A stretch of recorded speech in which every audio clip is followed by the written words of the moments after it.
Hi there. The lesson we're going to do is talk about the timeline. Sometimes at the beginning of the course we want to talk in the Heritage Unit a little bit about the evolution of law. So we want to understand the timeline a little bit. So I'll put on a timeline from the year 2000, approximately 2012, and going back to certain BCE. And we'll explain BCE and what that means. It used to be called BC and AD, and now it's CE. But first I'll say the year is 2012, but philosophically, I mean, if there was no beginning of time or no end of time, or even if you look at some other recognized dates, why wouldn't this year be 5 zillion million illion jillion? Why is it 2012? And then students, we talk a little bit about, and someone figures it out, because it's a Christian calendar.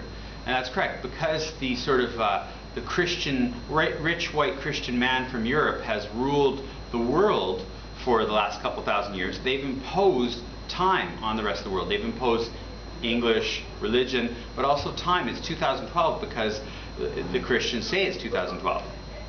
But in a lot of other religions, it's a different year altogether. So perhaps, in a couple hundred years, if China takes over the world, are they going to change the calendar to the Chinese calendar? What dates will that mean for us?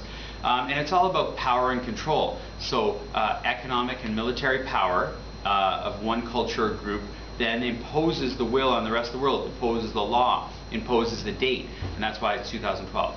Anyway, so then we talk a little bit about before Christ, but now it's before Common Era, and then Anno Domini, or after death, now it's Common Era. And we do a little bit of the math. So I say to them, if you had to go back to 2000 BCE, how many years would you have to travel? So they have to figure out, they'd have to go back 4,000 years.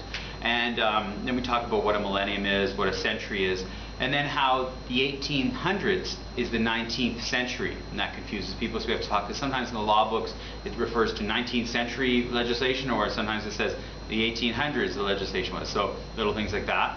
And then we talk a little bit, just for fun, going up, so we'll talk about how Alexander the Great, if he was born in 400 and died in 323, how old was he?